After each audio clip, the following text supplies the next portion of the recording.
Quick maths of the day में हमारा first word है आज का, दैट इज़ एंटीसिपेट। एंटीसिपेट का मतलब होता है जैसे कि किसी चीज़ की भविष्यवाणी करना कि भविष्य में आगे क्या घटित होने वाला है। सिनोनिम्स देख लेते हैं हम इसके लिए। हम इसके लिए प्रोग्नोसिस कह सकते हैं, हम इसके लिए बोर्ड कह सकते हैं, ऑगर कह सकते हैं, हरबिंजर कह सकते हैं, हम इसके लिए एक्सपेक्ट कह सकते हैं, प्रिडिक्ट कह सकते हैं, फोरकास्ट कह सकते हैं, फोरसी कह सकते हैं, फोरवॉर्न कह सकते हैं, फोरटेल कह सकते हैं हम इसके लिए।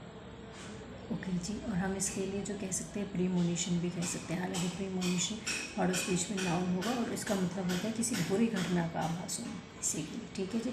हमारा जो नेक्स्ट ऑगर भी बोल सकते हैं, अगर मैंने नहीं बोला तो ऑगर। हमारा नेक्स्ट वर्ड है आज का, दैट इज़ इम्प्रिजनमेंट। इम्प्रिजनमेंट का मतलब होता है इसको जेल में डाल दिया, कारावास दे दिया।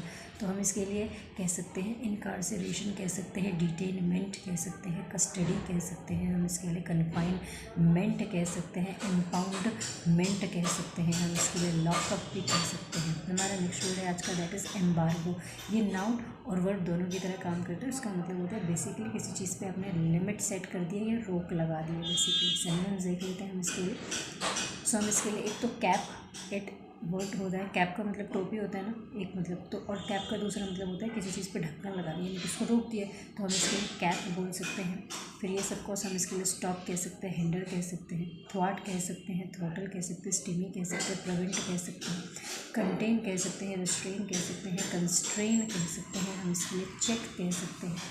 फिर हम इसके लिए कह सकते हैं हैम्पर कह सकते हैं, ऑब्स्ट्रक्ट कह सकते हैं, इम्पेड कह सकते हैं, प्रोहिबिट कह सकते हैं, इनहिबिट कह सकते हैं, हम इसके लिए डिस्करेज कह सकते हैं, डिसवेड कह सकते हैं हम इसके लिए। फिर हम इसके लिए बैन कह सकते हैं, बार कह सकते हैं, डी बार कह सकते हैं, ऑक्ल्यूड कह सकते हैं, ब्लॉक कह सकते हैं, कर्व कह सकते हैं, कंट्रोल कह सकते हैं हम इसके लिए, प्रक्ल्यूड कह सकते हैं हम इसके लिए, ऑब्विएट कह सकते हैं हम इसके लिए। फिर गला घोंटने वाले वर्ड्स भी बोलेंगे, चोक कह सकते हैं, स्ट्रैंगुलेट कह सकते हैं, स्मॉदर कह सकते हैं, स्टिफल कह सकते हैं इसके लिए। हमारा नेक्स्ट वर्ड है आज का, दैट इज़ कंपाउंडेड। देखिए कंपाउंड का एक मतलब होता है किसी चीज़ का मिश्रण करना। दूध को पानी में मिला दिया, पानी को दूध में मिला दिया, मिश्रण है, कंपाउंड है। लेकिन कंपाउंडेड का एक मतलब होता है कि किसी सिचुएशन को बद से बदतर कर देना।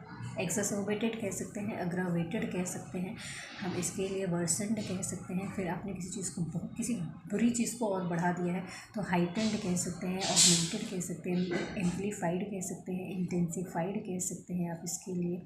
फिर आप इसके लिए इन्फ्लेम्ड कह सकते हैं इस चीज़ के लिए। फिर कुछ इडियम्स होते हैं, टर्न द नाइफ कह सकते हो, add add fuel to fire कह सकते हो, और फ्यूल बोला है तो फ्यूल्ड भी कह सकते हो। आपने किसी में आग में घी डालने का काम दिया है, हवा दे दी है, फैन द फ्लेम कह सकते हैं आप इसके लिए।